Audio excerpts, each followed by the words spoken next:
গ্রামের নাম ছিল চরনগর। নদীর ধারে ছোট্ট একটা গ্রাম, কাঁচা রাস্তা, টিনের চাল, চারদিকে ধানক্ষেত আর সন্ধ্যায় আজানের সুর। এই গ্রামেই থাকত রহিম। ছেলেটা খারাপ ছিল না, কিন্তু ভালোও ছিল না। ছোটবেলায় খুব শান্ত ছিল রহিম, কিন্তু বয়স বাড়ার সাথে সাথে তার ভেতরে অহংকার ঢুকে গেল। সে ভাবত, আমি যুবক, আমার শক্তি আছে, আমাকে কেউ কিছু বলবে কেন? রহিমের মা আমেনা খাতুন, স্বামী মারা গেছেন অনেক বছর আগে। ছেলেটাকে মানুষ করতে গিয়ে নিজের সুখ শান্তি সব কুরবানি দিয়েছেন। রহিম যখন ছোট ছিল, মা নিজে না খেয়ে ছেলেকে খাইয়েছেন।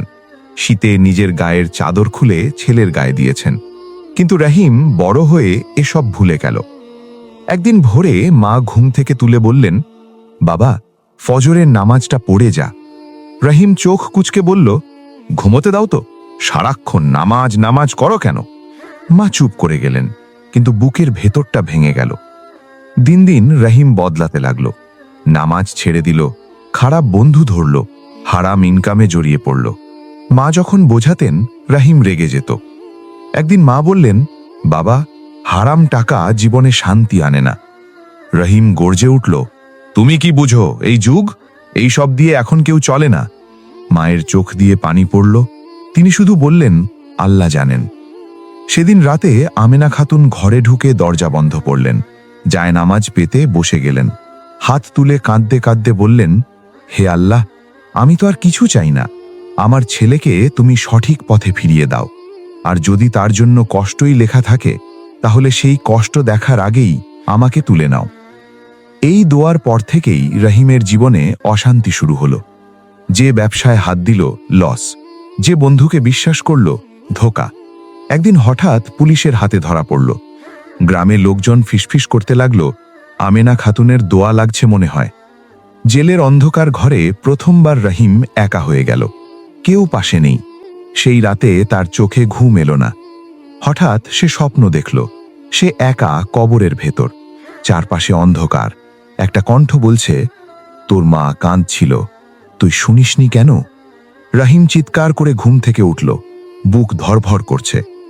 জেল থেকে ছাড়া পেয়ে সে দৌড়ে বাড়ির দিকে গেল, মায়ের পা ধরে ক্ষমা চাইবে এই চিন্তায়। কিন্তু বাড়িতে ঢুকেই তার পা থেমে গেল। ঘরের মাঝখানে মানুষ, নারীরা কাঁদছে। একজন বলল, তোর মা গত রাতে ইন্তেকাল করেছে। রহিমের মাথা ঘুরে গেল। সে দৌড়ে মায়ের কাছে গেল, চোখ বন্ধ, মুখে শান্তির ছাপ।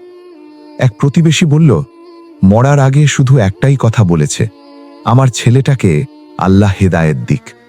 রহিম মায়ের বুকের উপর মাথা রেখে কাঁদতে লাগল। সে বুঝে গেল, এটা বদদোয়া ছিল না, এটা ছিল ভাঙা মায়ের দোয়া, যেটা আল্লাহ কখনো ফিরিয়ে দেন না।